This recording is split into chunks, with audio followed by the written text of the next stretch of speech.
Sarang sir, मी हा पाण्याचा जग भरून ठेवला होता.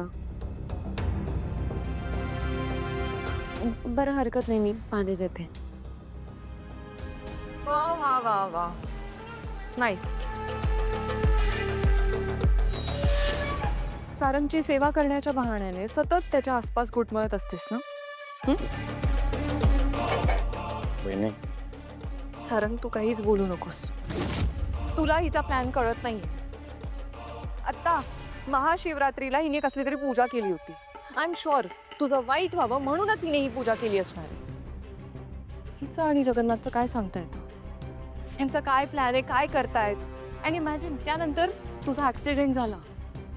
आय एम शुअर ही तुझा जीव घेण्याचा प्रयत्न करते. ऐश्वर्या मॅडम, वाटेल ते बोलू नका.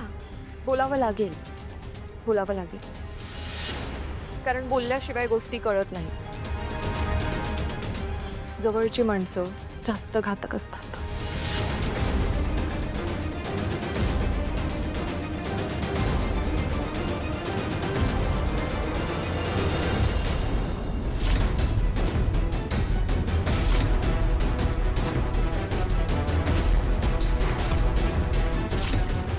काय बोलताय तुम्ही?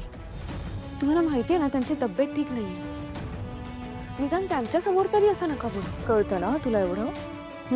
Very good. मग आता खरं खरं सांग, हे सगळं का केलंस? सारंगवर विघ्न यावं, त्याला त्रास व्हावा म्हणून केलंस ना? बोल, खरं बोल.